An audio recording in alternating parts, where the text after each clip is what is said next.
Good morning, everybody. Good evening, good afternoon, depending on where you guys are. All right, apologize that I did not get a post out this morning. I took a few minutes to actually get myself centered this morning. So apologize that a post didn't go out though, but I think everybody knows this is the Zoom link. So let's talk about what we're going to do today. So today we're going to talk about, and I'm outside, so hopefully there's a truck underneath me going through, but hopefully they are leaving. So this is my outside porch up on our 4th floor. So we had to have some air conditioner work done. And so somebody's in my office with the, messing with the breaker right now. So I thought I better move outside. So we're going to talk today about Station 7. Specifically, we're going to talk about what does blind faith actually mean? What is that as a concept? Then we're going to talk about how do you find your life purpose or your soul purpose, and how do you then live that life purpose, connect with it, live it on a daily basis. And then we're going to talk about how do we find peace within ourselves and the world? How can we impact the level of peace in the world? So I think today is going to be hopefully a great call, integrating everything. I do want to make mention that, so tomorrow, if you want to, please bring your flow factor results to the class tomorrow morning. I can't believe it's Friday already tomorrow. Wow. Okay. So we're going to dig in, take a look at your flow factor results. I can kind of give you some hints and tips as far as that goes. Next Monday and Tuesday, we will make sure that you've got a solid game plan for your action plan. And so then, and after that, we will be going from daily training more to like weekly sessions where I will just pop on and hopefully give you some inspiration and things like that to keep you going as you're going through your action plans. So I do want to mention, for any of you that might be interested, I am doing a training next week on my practitioner certifications. So the practitioner certifications, you can either get certified or you can just use it as a mastermind. Either one is really fine with me, although of course I do want people to get certified so they actually build this as a business and use it. However, what I will say is that is the same truck passing by twice. What I will say is that that training that we're doing, you get a small group of 4 to 6 people once a week with me. So it's a small mastermind. I'm helping people with whatever they're encountering, healing issues, manifestation issues. Some of them are already like social workers and counselors and things like that. So integrating some of what I'm teaching into their practices. And then you actually are getting like unbelievable training on how do you use this for yourself, for your friends and family, and for your clients. If you decide you want to use this, if you've ever wanted to be basically a healer or a coach, this is an incredible way. So I will drop the information about that into the group. If you'd like to find out about the training, I'm super excited about it. As I say, I'm really, really careful about who I bring in. So it's like a very small group, 4 to 6 people a month. So you are getting literally group mentoring from me every single week for 6 to 9 months. And right now, well, I'm going to be running a special on it, but right now it's like $555 a month. So that's already just a ridiculous steal actually for everything that is in there. So I just want to let you guys know that. So if any of your soul purpose ends up being that you want to help the world heal, that might be a great place for you. All right, so now today, let's get going and start talking about how do we find our soul purpose. So, hey everybody, hey out there, what we're going to start with first though is that concept of blind faith. So we talked a little bit yesterday about having that connection with the source yourself, not allowing anyone or any organization to kind of be between your sense of the source, your sense of a higher power and your creative force and that creative force, right? And again, so I want to emphasize you can use everything that I'm telling you within any religion that you are. I think I have worked with people, literally every religion, including one of my friends who is Zoroastrian, which is I think there's only 100,000 people left that are Zoroastrian, but it is the oldest monotheistic religion, which is kind of interesting. So you can use what I'm telling you within whatever your particular religious or spiritual beliefs are. Totally fine with me. And in fact, when you read religious texts from this perspective, it takes on a whole different thing, a whole different feel. So I encourage you to pick up religious texts and read them from this perspective that you are connected with the source. You are connected with God, Buddha, any other enlightened being, right? You are, because you have that within you. So One of the things that you hear a lot from people is, especially when you start questioning things, is have blind faith. You need blind faith, right? And usually what that means is turn off your logic, turn off your own mind, and just believe what I'm telling you. And that's, in my opinion, that's the wrong way. Whenever we hand our power to anyone else, problems, people. It's not good. Do not hand your power to anyone else, right? And, you know, as I say, like when I was over in Romania on a book tour, my publisher said, you are a leader who doesn't want followers. And I'm like, you're right. You're absolutely 100% right. I'm a leader who wants to teach people to be leaders of themselves. And that's my mission. So never, ever, if somebody just says, oh, you know, blind faith, right? What does blind faith actually really mean? I want to take a different tact on it so that you can maybe integrate that into your day-to-day life. Blind faith means that we have to believe in our creative power to manifest our desires before we see evidence that it's coming to us. We have to believe inside ourselves that our faith, basically, in ourselves and our creative power and in what we desire and in the actions we're taking and the words we're speaking and the things we're thinking and the things we're doing, has to be so strong that regardless of any evidence to the contrary, we know that this is coming. We know that what we're desiring, what we're creating is coming, okay? That is blind faith. Blind faith is getting up in the morning and doing your future journaling and making sure that you're writing it out, that like, this is how this is going to go, and believing in it with all of your heart, regardless of how that might seem to the external world. They may think you're crazy. Oftentimes people do. Actually, people think people doing big things are crazy regardless until they do them. And then they're like, oh, look at that. So that is what blind faith is. Okay. Blind faith is believing in your mission, your focus, your creative power so much that you are like, I see that end goal, and that end goal is happening no matter what anyone tells me. Now, in saying that, there's another saying that comes along with this that I think is important to pay attention to. So that saying is, the devil's in the details, right? Yes, Rachel. Yes. See, the audacity to do big things. Yes, the audacity to have blind faith in your ability. The audacity to have blind faith in your creative power. That's it. 100%. Love it. Audacity. That's our word of the day. You know, my daughter always has a word of the day or week. Lately it was like discombobulated, and what was the other one? Absurd. I'm going to give her audacity. Okay. So thank you, Rachel. So the devil's in the details, right? We say this. I love how we as humans say these things and we don't even know like what we're saying exactly. The devil's in the details. A lot of times people mean like, oh, you got to get in the details. And like, if you don't get the details right, it's not going to work. That is not how I interpret it. That is not how I interpret it at all. The devil is in the details is when we take our eyes off of the big goal and we disconnect from our station 7 connection with higher power. And we then try to micromanage all the little details to make sure that whatever you want to have coming into being is coming into being exactly the way you want to have it come into being. And we hyper focus on those tiny little details. When we hyper focus on those tiny little details, we are disconnected from source. We are disconnected from blind faith. We are disconnected.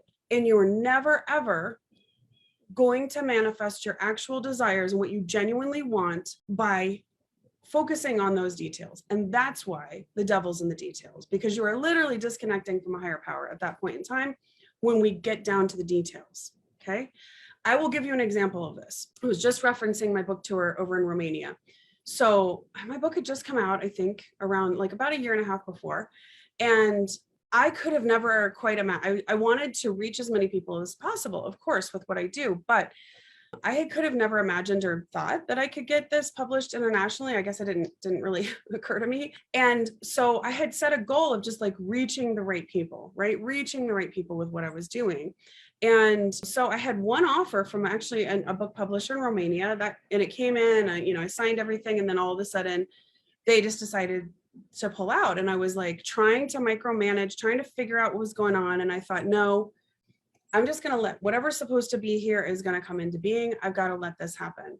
So how this even happened was this beautiful woman happened to see my work. She was on like my email list. She ended up coming to a retreat. She happens to work for Romanian publishers. She went back to Romania with my book, ended up talking to this other publisher. And the next thing I knew, I had an offer to have my book published in Romania, and ended up on this book tour to Romania with these amazing people, like the most amazing people in Romania, most wonderful people. And my book actually has done very, very well in Romania. Now, could I have ever in a gazillion years personally orchestrated having my email get to somebody in Romania that works for publishers that would love my book so much she'd come to one of my retreats here in the United States, and who after that retreat would carry my book back to a publisher? Like, there's no way. Like, those details, I could not have orchestrated that. I could not. Okay. Yeah, don't try to force things to happen, let them flow. Exactly, Donna. So that's the thing. I could not have orchestrated that in a million years. Okay, the best things in life will come to you when you pull your head out of the details, you align with that vision that you have, you put blind faith in it with inspired action so that you are moving forward, you are speaking it into being, you are doing all those things together, right? All those things together. You can't just have blind faith and then sit around. It just doesn't work. Wish it did. Be great. I'd love to sit around with a mimosa in my hand and just be like, here it comes. That's great. I'm not saying you couldn't go somewhere with a mimosa, and if that's going to up level you, that's great, but you can't just do that. Sorry. You can't just do that. You've got to be able to also do the actions, right? So that's what blind faith is. And so for this week, I want you to remember, in this weekend, blind faith, devil's in the details. And when you start to get into the details, lift your head up, reconnect to the higher power, reconnect to your purpose, have the audacity to believe in yourself and in your power, and move forward with faith. Okay. So that is what we're going to talk about with the blind faith. Let me go back and see where is the book. Okay, let me pull the book up and see what page. So it's 433 if you want to read any of that, or if there's some really lovely, there's an exercise I love, I kind of forgot about actually, on page 436, and that is to write out again, and we've talked about it multiple times. This is such a good way to acknowledge that things are happening in alignment for you. Pay attention all day today. Pay attention tomorrow. Pay attention this weekend. What are the little coincidences, synchronicity, things that are happening that seem like, okay, that's leading me on the path, that somebody's putting a breadcrumb here, somebody's putting a connection here for me, okay? Write those down at the end of the day. That's one of the most powerful things you can do, because what it does is your spirit goes, yeah, your higher self goes, yeah, they're paying attention, right? That person is paying attention to what the inspiration coming to them. Okay. And then what you want to do is say, I'm grateful for, and read that list of things aloud with passion and power. You're going to feel goofy, but it works. I promise you it works. Okay. I'm just going to hit this one quickly because it's a good section. So on page 437, so one of the things to pay attention to as you are working on these things is fully inhabiting what you desire and watching how you speak about it. Now, I'm not one of those people that thinks that like every single word you say, you have to make sure it's perfectly formed. You know, your spirit, you know, the higher power, whatever you want to call it, is smart enough to know when you're being kind of sarcastic or whatever. It really is. I mean, you don't want to say a lot of like self-deprecating things, because that's not really frequency-wise very good, but generally speaking, right?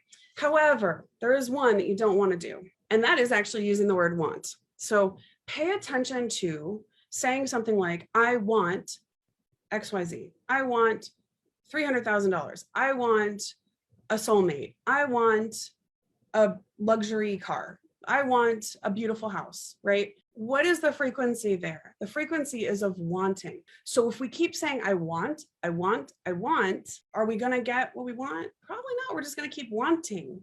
Instead, you want to call it into being with like power and force and present momentness. We're going to call that a word, present momentness. We're going to stay in the present. So you want to say, instead of saying I want, you want to say something like I have, I see, I am. Okay. See, and the difference in the power. So it's, I have a beautiful house. I have a beautiful house. And then you're grateful for where you're living right now, regardless of where you're living. find the gratitude for it. And I have a beautiful house, and I have a house that looks like this, and I have this, okay? Or I see love and peace coming to me at all times in every way. I see it. I see my soulmate. I see it. Or I am powerful. I am financially successful. I am supported, right? Not I want. So you want to just try to be. The other thing is to make decisions in your life from your future self. So just be the person that's successful. And as you're about to make a decision, and this goes back to some of the station 5 stuff with our little action plans, what would that future self that you're embodying, how would they make that decision? How would that person make that decision? Would they make it from this place of, yeah, absolutely, I'm going forward. This is awesome. I'm a little afraid, but I got this. Or would they be like, no, forget it. I'm not doing it. Woo! We have so much pollen here right now.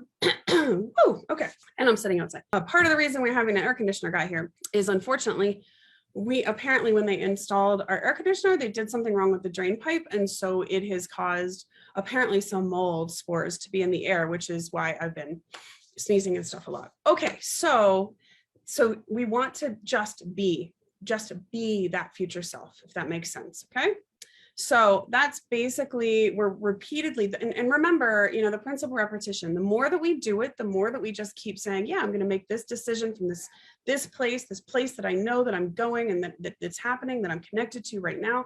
The more you do it, the more, every time you do it, you're retuning yourself, your frequencies a little bit each time. Okay.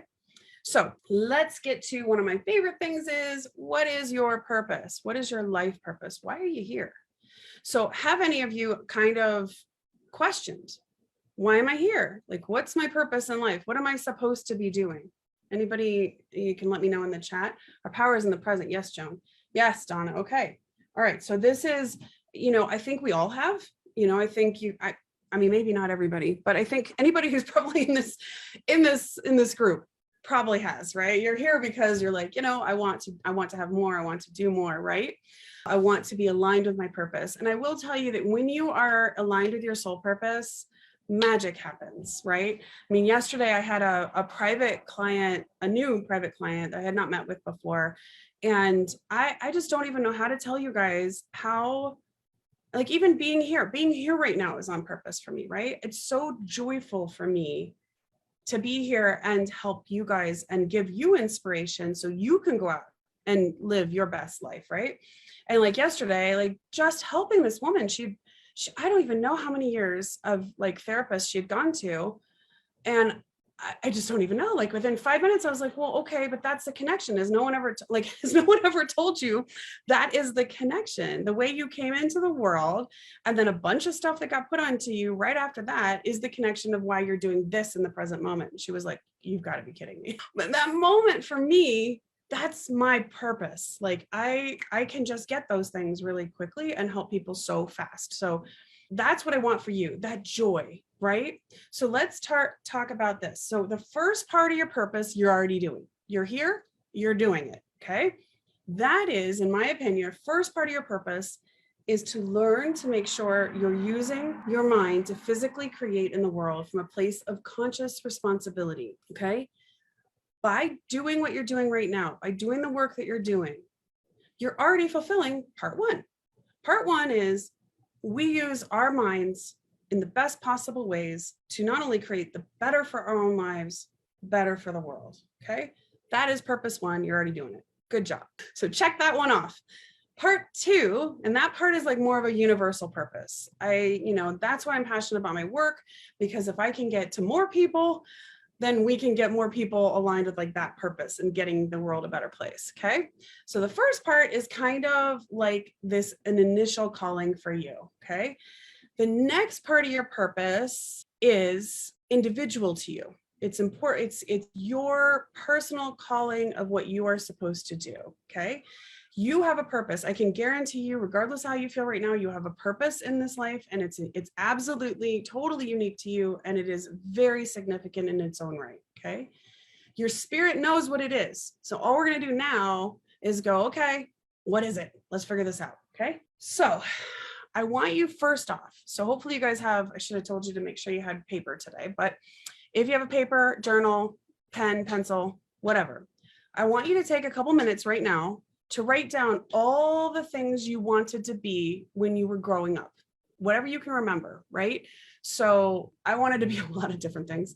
I wanted to be president of the United States for a while. That does not seem like a very fun job, actually, but I wanted to, help change the world. So that ended up being, I wanted to be an oncologist until I hit chemistry, and then I was like, maybe not oncology. And so now I help people heal cancer from a mind body standpoint. So I didn't have to do the chemistry, which was great. So I wanted to be for a while. For those of you that remember the show In Living Color, I wanted to be a fly girl. You would not believe. I used to love, I did do choreography for quite a while, actually, for cheer squads and dance teams. So I kind of was a fly girl. And so I want you, though, to write down, like, what are these different things? They seem those seem very disparate. They seem like, what's the connection? What in the world? And I'll tell you the connection in a minute. So I'm going to give you a minute to just jot down, and you can put it in the chat if you want to. I'd love for you to put it in the chat, because I can probably help you individually to look at that overview really quickly. And so I'm going to have you go ahead and just keep writing those down. When you're kind of done, either put it in the chat that you're done, or just say done. Donna, I love it. Just from the little I have gotten to know you through the academy, Donna, this does not exactly surprise me. You have a rock star energy, actually. All right. So Donna's got rock star, figure skater, photographer, and artist. Those are all really performative, all super performative. That's super interesting to me. Okay. I wonder if I can't sing or play an instrument. Yeah, but there's something there. Okay, hang on. You know what I'm going to do? Let me see. We might run a few minutes long if I do this, but that's okay. Let me see if I think I can do this. Let me go to participants. Hey, Donna, would you, if I let you talk, would you want to talk? Would you be okay with that? We can go back and forth. You can just say yes or no in the chat. It's okay if you don't want to. That's totally fine. Sure. Okay.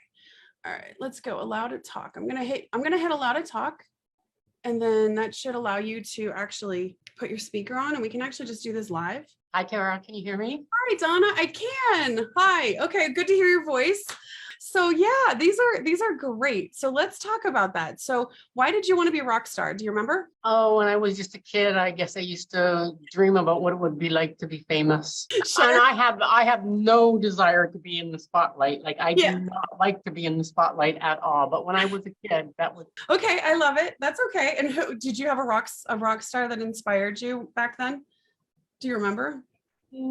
No, not anybody in particular at that time. Okay. The Bay City Rollers. Oh, sure. Oh, sure. Yeah, they were. Yeah, sure. God. Yeah, my dad. So I grew up, my dad loves Elvis. So I grew up with Elvis in the house. My mom loves Ella Fitzgerald. So I had some good musical influences myself. Okay, so rock star, figure skater. Talk to me about that one. Why did you want to be a figure skater? I just loved to skate. I would put my skates on and skate before I went to school. I would skate after school. Okay. And I just skated all the time until I was at about grade 7, I guess. And then, I discovered boys and didn't want to skate anymore. Gotcha. Yeah, it's what happens sometimes. Okay, so that's impressive. So were you actually ever competing, or were you just loved it, got up in the morning, went out and did it? It was your joy. I got to the level where if I wanted to go further, I'd have to really take it seriously, like hire a professional coach, ice time, and all of that. Okay, so you were good, but mostly it was joyful for you. Is that right? It just felt like a joyful. It was fun.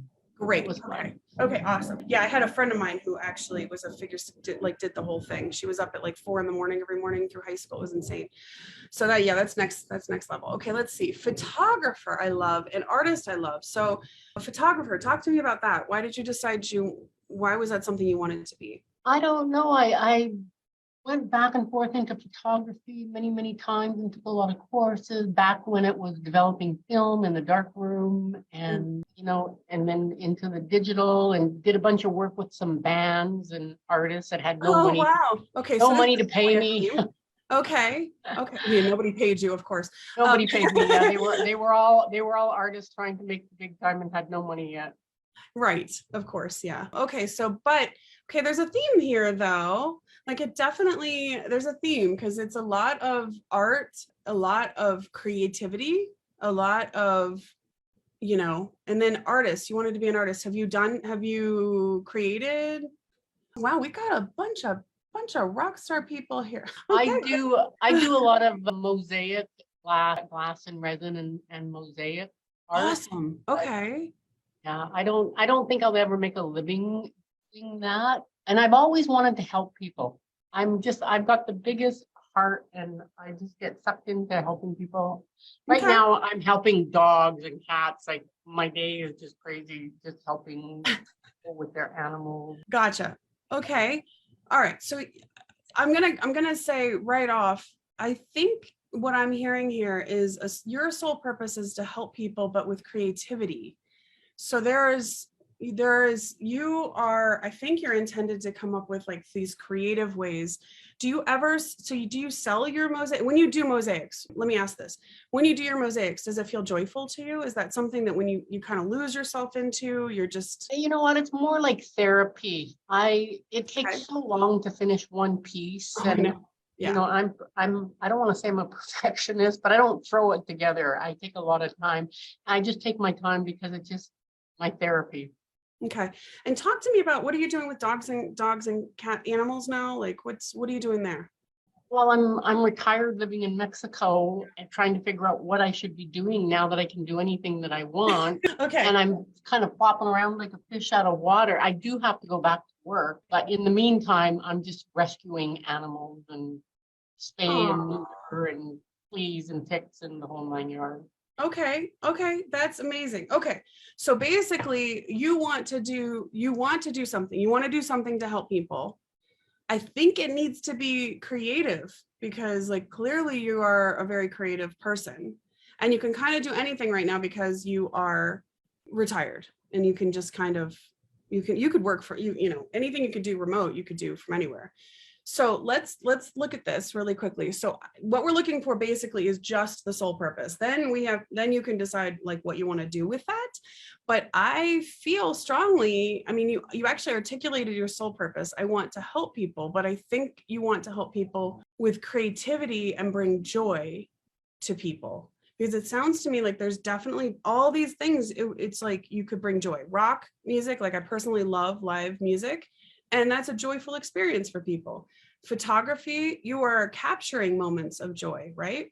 Artists, you're also bringing joy to people. I mean, for me, going off and walking through an art gallery is like, or an art museum, I'm as happy as can be. So does that feel like when you think about your sole purpose, does that feel like, yeah, I want to bring joy to people. I want to help people. Oh yeah, the way that you described what you did, how you feel so much joy when you're able to help somebody. I want to have that. Okay. Okay. So then the next step is we got to figure out what you want to do with that, but which is a different story.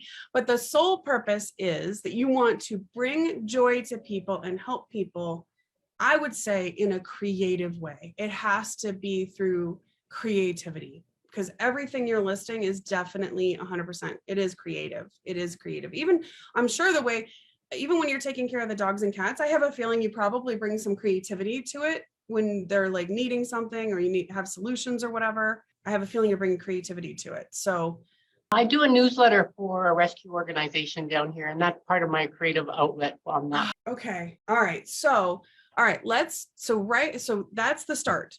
Write that down. I bring joy to people when I help people with creativity or creative solutions. That's your sole purpose. Now, beyond that, we can talk about, and that's probably a longer discussion, what you want to do with that. But I would say start there. So no matter what you do, you can in that moment say, okay, how can I bring joy, live my sole purpose and help people or living things, because that's how I feel too, any living thing with a creative, how can I bring my creativity to this moment? So if you can start there, that's going to be a huge start. Does that make sense? Yep, that makes sense. And even in my career, for the 35 years I worked on, in corporate communications and big IT projects, and I had a lot of creative outlets in my career as well, writing and Yep. graphic design and the whole 9 yards. And graphic design. See, I love that stuff too. So yeah, so yours has got to be creativity, but the main thing is that you're helping people and you're bringing joy through creative means. So I want you to kind of, if you can, like try to journal on that a little bit today. Let it kind of free flow. Set that intention for the day to day. Just like as you're going through, say, okay, show me how should I be helping people and bringing joy with creativity? How should I be doing it? Where should I go with this? And see what inspiration comes to you. And then make sure if you can, like post in the group and let me know, because that's definitely something that I can help you keep honing but that I would say that is the sole purpose though. That's the thing that's you're offering to the world and is going to bring you joy when you're in alignment with it. Yeah. Okay. Thank you, Tara. Yeah. I'm so glad to talk to you. All right. Let's see. Does anybody else? Let's see. I've got Rachel, Joan. Would you guys like to talk quickly or no? Because I can talk through this. But Rachel, okay. Rachel, let's see. I'm going to allow you to talk, Rachel. Hey there. Hi, Rachel. How are you? I am well. How are you? I am wonderful. So I'm looking, you wanted to be a Mercedes-Benz mechanic. Yep. Okay. Very specific. That is the first time I've heard that one, I got to be honest. Also a horse trainer, rock star. You even had a name in merchandising? Tell me this. What's that?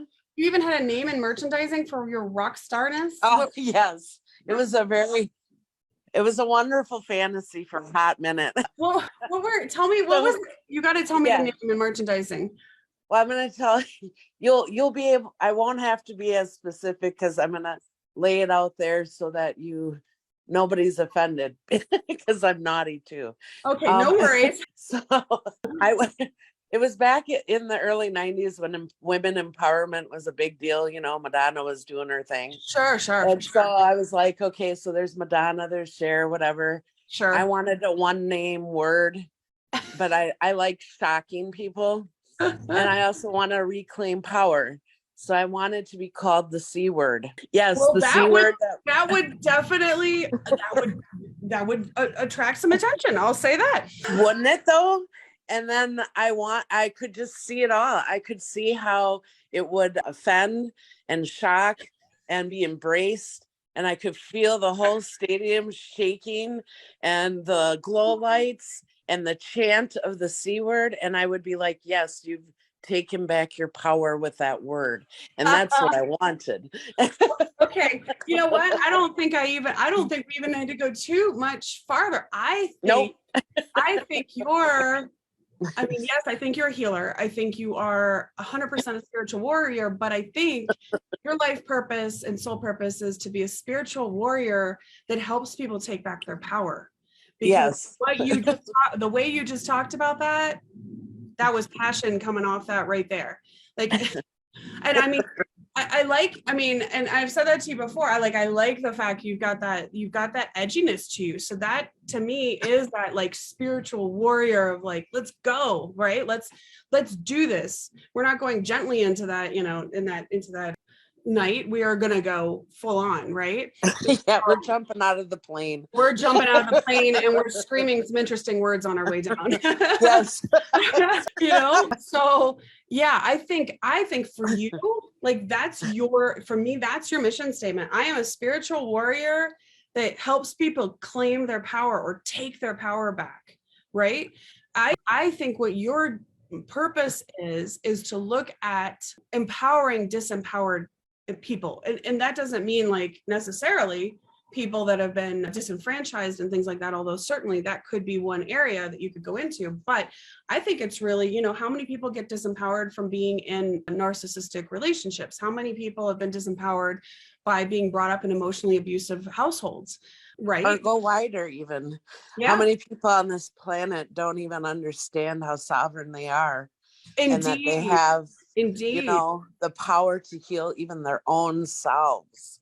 Like they can do that. Indeed. You know what, Rachel, you need to write all that down. That is literally your mission statement. I think you need to write that whole thing down. And actually, quite honestly, So if you were in the practitioner training right now, I would be having you write a post. And I think you should, telling that story, and then why this is important to you. Because honestly, you don't have to put the word. We all know what it is. Yeah. But I think that's that's showcasing your personality and showcasing why you're passionate about the work you do. I mean, whether it's massage, I have a feeling like even when you're massaging people, if you're talking to them, it's about helping them to reclaim a centeredness and their sense of power, right? And Yep. right. Okay, so that's your mission. Like for today, I really want you to write down this mission we just talked about. And I want you to do whatever you can today to pay attention to, like, how can I further connect with that in my life? How can I further do that work? Because yeah. I already started. I made a logo for my new business venture called Sassy Spiritual Guidance. There, see? There you go. That's perfect.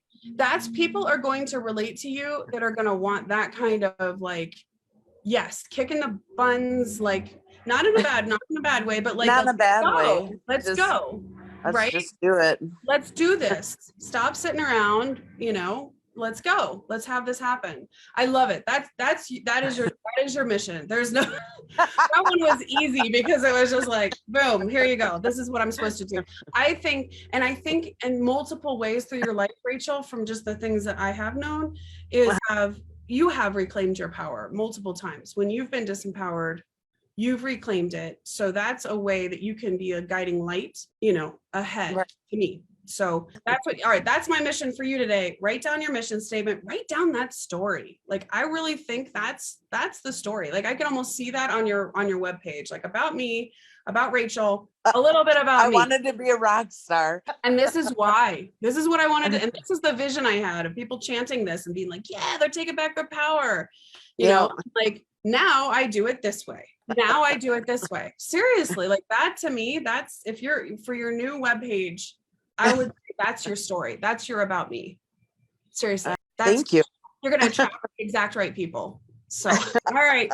All right. Sending you love, Rachel. Thank you. That's an amazing story. All right. I'm going to mute you. And Joan, I'm going to put you on. Hang on. Where are you at, Joan? There you go. Allow to talk. There you go. Hi, Hello? Joan. Hi. How are you? Yes, I can. How are you today? I'm well. I'm getting over a cold, so on the upswing. They are going all over the place, man. It's fall, it's that time of year. So tell me, let me go back up and see. Okay, artist, right? Sing. So you are a writer. Is that correct? I am. I do write. Yeah. You are a writer. What do you write? I write short stories. I've written a children's book. I've written some plays. Oh, okay. Yeah. So you are a writer. Okay. And when you write about short stories, tell me a little bit about the short stories you write, because oftentimes we can also glean something from that. Oh, okay. They are usually the ones I've started writing, because I'm pretty new actually writing and publishing and like putting it out there.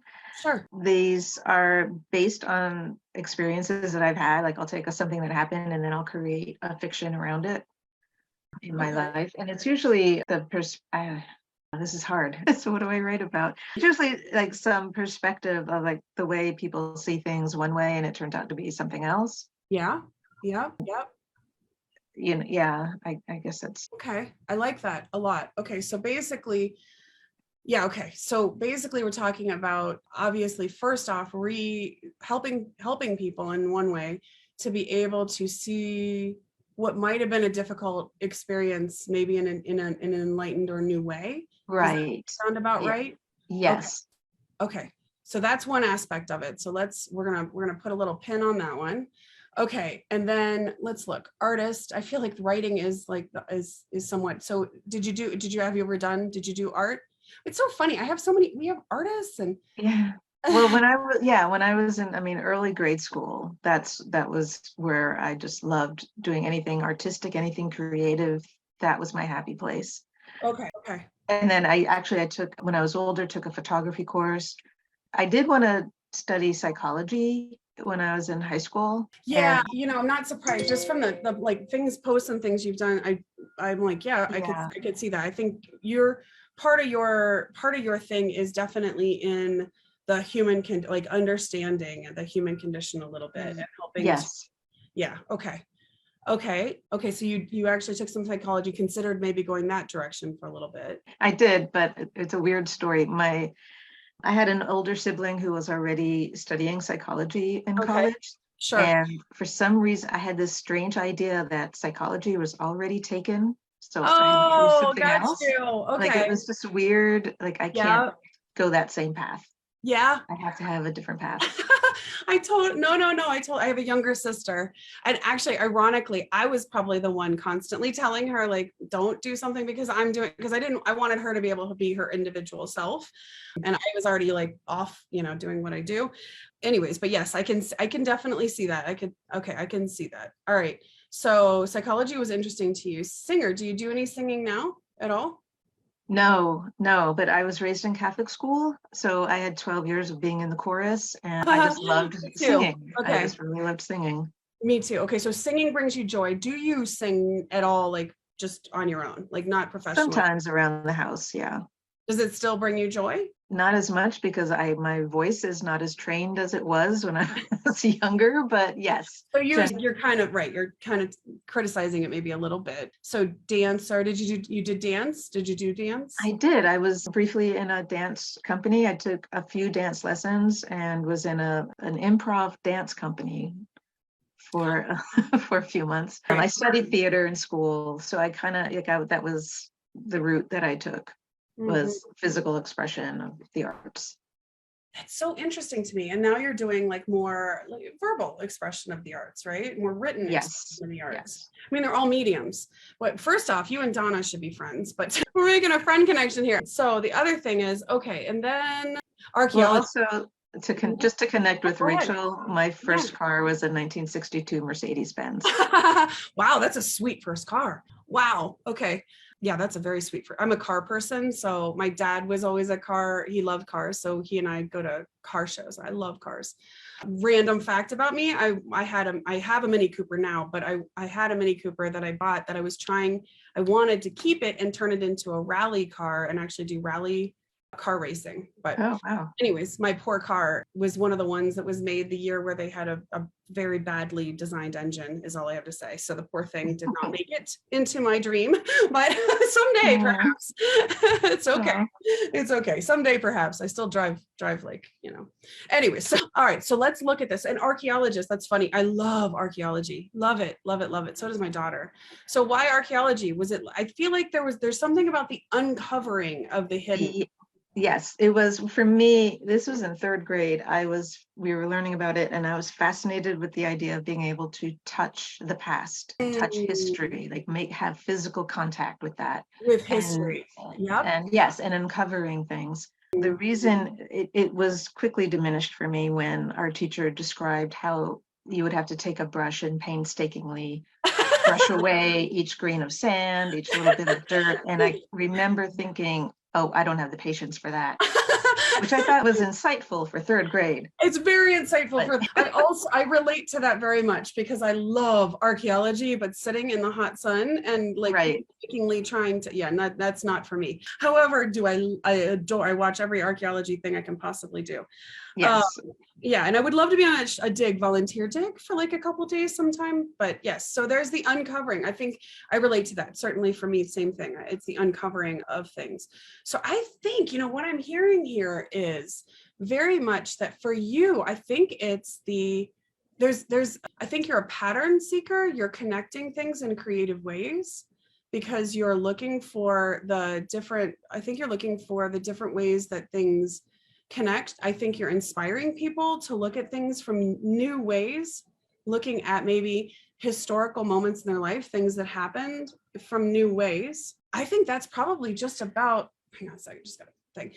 I think what we're looking at here, soul purpose wise, I think it's around, because then if we add in the psychology as well, I think it's you are creatively inspiring people to uncover their past, and I don't know how to say that exactly, but like view things from a new inspired perspective or new empowered perspective.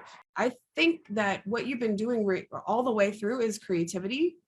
but it's around the idea, because I mean, I'm hearing what you're doing now with your writing. And then if you tie in the archaeology, I think it's about helping people to connect with and uncover moments from their past and inspiring them to view them differently and to use them to empower their life. Maybe is, how does that feel when I say something like that? It's kind of wordy, but that basic idea.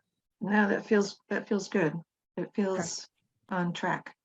Okay. What I'd like you to do is write that one down. It feels like, so what I keep feeling like in my, so usually when I feel like a bobber go down, like when is the way I feel. It's, I don't know how to even just, other than it just feels like a bobber goes down. It's really, there's something there around that touch, like literally touching the past, but like that uncovering and understanding. It's like creating transformation through helping someone understand. Ooh, I like that. Right? I think it's that, because it's like this, you're helping somebody, whether it's maybe the stories you're writing and someone reads it and they're like, oh yeah, maybe that kind of happened to me. And if I viewed it from this perspective, right? So I think you're creating transformation by helping people to uncover, it's almost like uncovering more of their personal truth, uncovering and shifting their perception. It's like, in some ways, it feels like the word that keeps coming to me is like unshackling. And I don't know why, but it's like that kind of like, a lot of times people are shackled to how they perceived something in the past, right?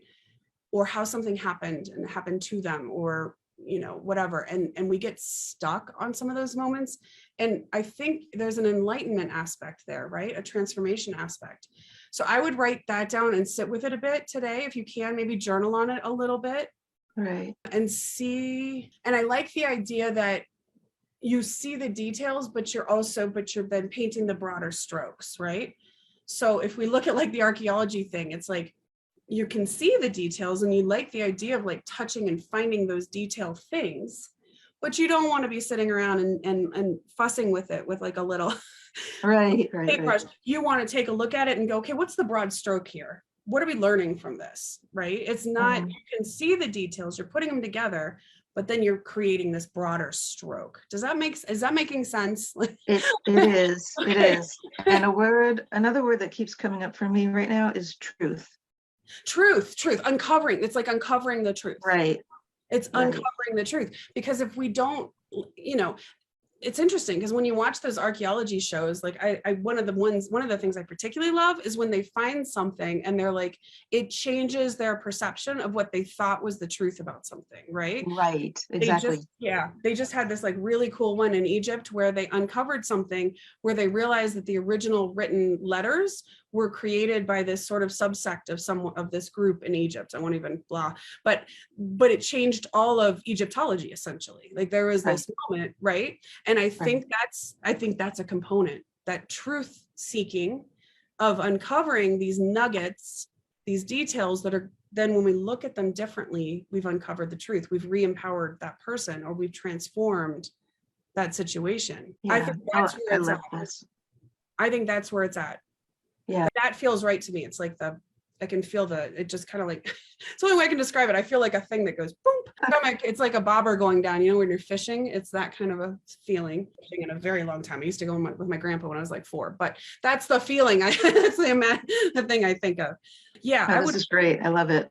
Okay. I would like to play with that. And because you're a writer also, just like I was saying to Rachel, and honestly, Donna, same thing for you. This would be like, I believe so strongly that putting your mission, like this is part of your mission statement. So if you have a webpage, Joan, like this would be the kind of thing to put on there as the why you do what you do, right? Right. Okay.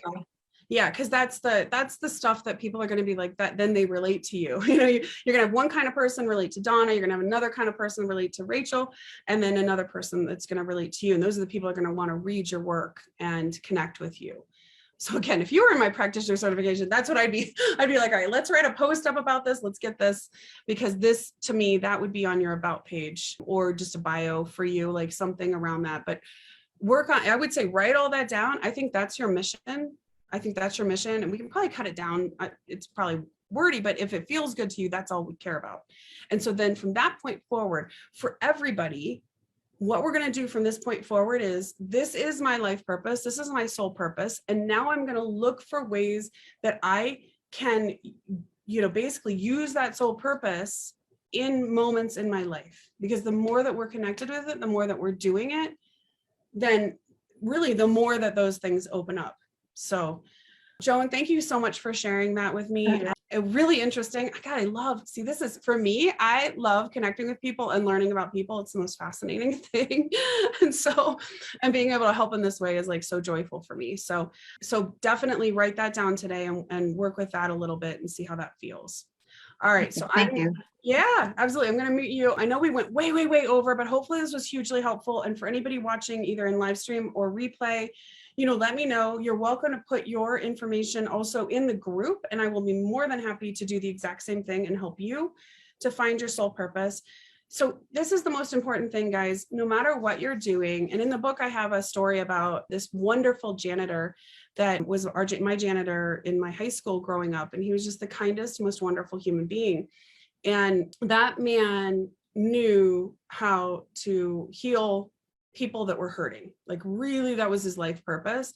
So he was a janitor, but I still remember him walking around, and he would notice the kid that was having a hard day, right? He would notice the kids sitting by themselves at the lunch table or whatever. And he was the first one that would go up, he'd sit down with them, he'd give them a big hug, he'd cheer them up, he'd cheer them on, he'd talk to them, he'd connect with them. So a lot of people would be like, well, his life purpose wasn't being, he was just a janitor. And it's like, was he though? Because he was actually living his life purpose. He was in the right place at the right time, living his life purpose as a janitor with teens that could really use that kind of support. So what I'd love to hear from you guys today, take these life purposes, take these soul purposes. And Donna, we'll keep working, because I know you're trying to kind of figure out what do you do with this. So let's keep working on that too. But take these purposes, pay attention to the inspiration you get today, the ways that you can figure out, you can use this life purpose in your day-to-day life today, and ask for inspiration today on like little breadcrumbs to lead you where to go. And then please post in the group or let me know tomorrow on tomorrow's call. Tomorrow's call, please bring your flow factor with you, and I'll help you dig in and make sure that we've got the flow factor just right. As I said at the beginning of the call, Monday, we're going to take a look at, Monday is our manifestation. Monday we'll do a manifestation meditation. Tuesday, we will take a look at your personalized action plan and make sure that you're able to kind of create that in a way that's really powerful for you. So yeah, thank you everyone for sharing. Thanks, Donna, too. And I'll see you guys again tomorrow morning. Thank you so much for being here. See you soon. Bye.